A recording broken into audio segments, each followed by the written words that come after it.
guys, Flip Man. So we're launching a Mesa Airbnb today. So it's a pop-up.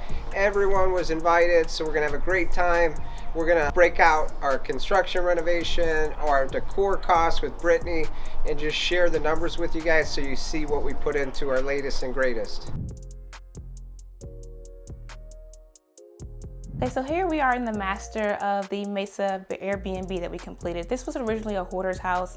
It's an old built around the 1960s, 70s. So all the rooms are relatively really small. So for the master, we had to get really creative with opening up the space, keeping everything simple, while also accommodating a king size bed. Typically for Airbnb, you do want to host a king size bed in at least one room. So we decided to keep the wallpaper here. We had funky spacing in here. So as you notice, we did two small nightstands on the side with a king size headboard, nothing too tall to cover the windows. We decided to keep the sliding doors for the closet. And instead of putting a night TV stand and TV station, we just wall mounted the television. So as you can see, very minimal, and even with the mounting of the light fixtures, we kept it flush mount so that it doesn't make the space even smaller than it is. So that was a couple of design tips I had in mind. And also when you use the bright colors, it opens the room up a little bit more so they don't feel so cramped once they're inside. All right, now let's head over to the guest bedroom where I'll show you the design and my thought process going through that too as well. So here we are in the guest bedroom, same situation. The format of the guest and the master are very similar. However, the guest bedroom does have a little bit of longitudinal area, surface area and space. So here I kept it simple as well. I did one accent wall, keeping everything bright and well lit. Two nightstands on the side, and because we had so much flooring and space, I went ahead and decided to put an area rug down and some lighting, additional lighting in the corner over here, so that at night the room's well lit. Again, second thing here, flush mounting on the ceiling lights instead of a ceiling fan with a light so that the room doesn't shrink. If you guys saw the before pictures, this room looked extremely cramped and tiny. So the whole idea was to keep everything bright, open things up, and use very neutral colors so it doesn't look too busy. Hey, so my name's Garrett Danes. I fix and flip here locally in Phoenix, Maricopa County. I met Flip about a year ago, and I had no deals. I just moved out here from California, and we met in the office that he was at, and we started, about 6 months ago, we got reintroduced to Flip, and we on the projects we were doing, we were paying a lot for subcontractors, and it was really hard to get deals because everything was so slim. And we brought Flip in to provide consultation on two of the flips that we just picked up. And one of them being a luxury flip. And Flip came in, provided consultation to myself, my business partners, was able to connect us with the right relationships and how to have those conversations. And with that, now that we've gone through both flips, we've sold both properties. We sold one of them $5K over asking. We sold another one about $100K over asking. We made $215,000 on that one. And so big appreciation to Flip. He's a great guy. You should work with him. We've had a good relationship and a good experience doing that. So we're here, we're ready. Thank you for everyone coming today to our Airbnb launch. We're excited. Number 9 on the journey to 100K a month is our goal right now. So first and foremost, I just wanted to break out what this house looked like before. It was 1967, so it was pretty dated in there. I paid $220. I got a loan for $200, so that's what I'm doing a lot of. I'm buying them and using hard money to close quick.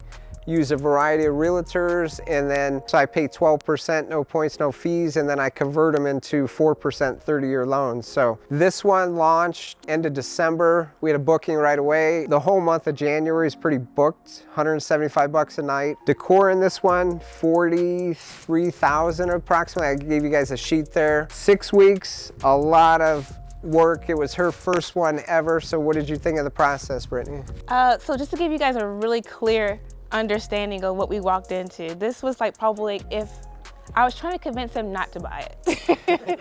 It was that bad. Yeah, it was completely neglected. We called it the hoarder's It house. was the hoarder's house, so imagine like you had to like walk in sideways to get to the bathroom, to the kitchen.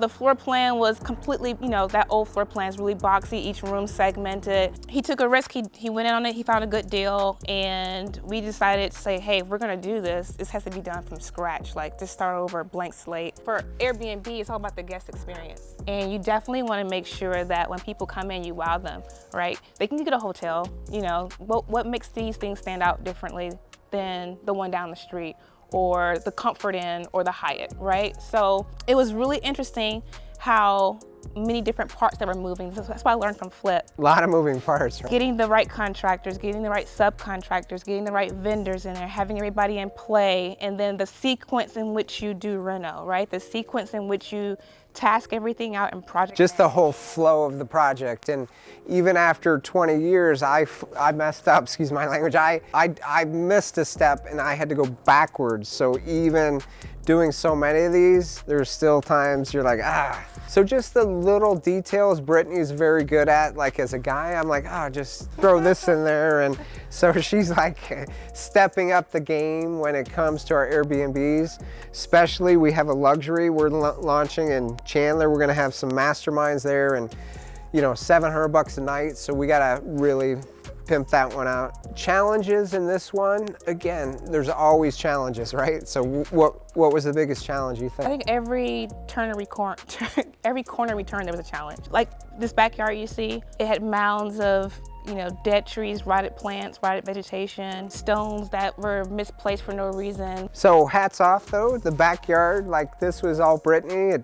She had these ideas here and picked out the couch, and we have plenty of space back here, and it's somewhere you could come and chill, and got the barbecue. So I think it turned out really nice. But buying new acquisitions, we're gonna stick to the newer builds, the 2000, where it's more of paint, flooring, her decor look. That way we're not 6 weeks, we're 3 weeks. We could do 3 projects at a time, velocity, because we want to scale to 100K a month. So the biggest thing though, it was tiny. It looked small.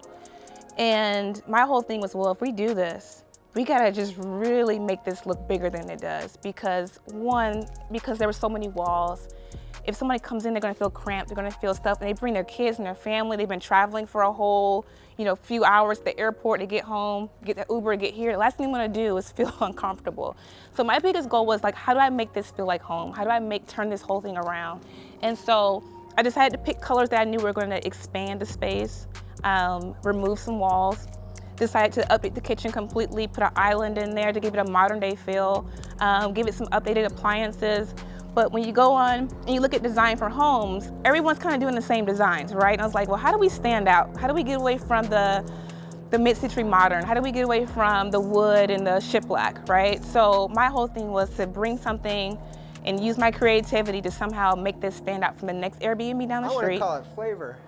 Yeah, we'll say flavor. Flavor. Put some flavor in it and give someone an experience that's true to Mesa, true to Arizona, but they feel like they really came for an experience. So that was the biggest thing. So I decided to opt for white. I said white is going to really make the space look bigger. We spent how much in decor?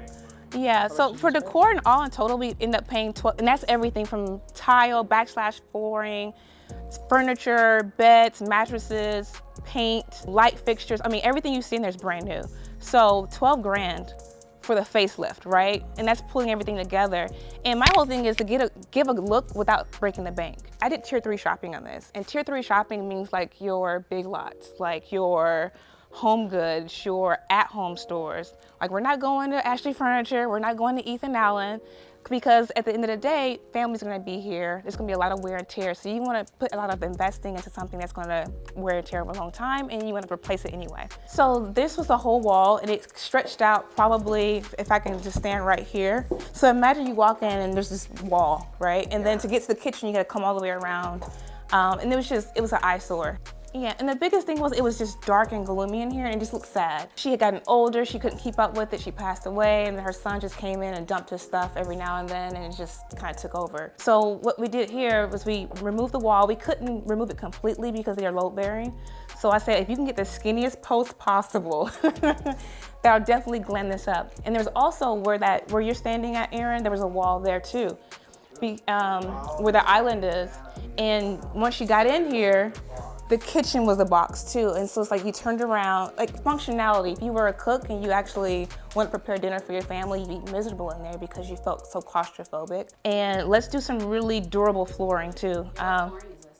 So this is vinyl. Yeah, and we do a lot at Floor & Decor. It looks good, yeah. The lighting makes a giant difference too, and I liked how we picked the 3 triple lighting over the countertop. We do Cox cable right now. We just provide internet and streaming. So all these TVs come with streamers. Like, you guys know how to do streaming service, and then Kat just buys the antenna from Walmart for like 15 bucks, so they have local stations. And then we're still working, like, what do we do with the ACs in the summer? What, you know, we got to get cost control over our AC program. And Yeah, what do you do for that? Because I know obviously during the summer. I'm gonna get a Nest. I'm gonna monitor them like some of the hotels do and figure out how to, you know, keep the guests comfortable, but not, if they're not there, they can't turn it to 50 degrees or something. So try to figure that one out. For every unit, we have a keypad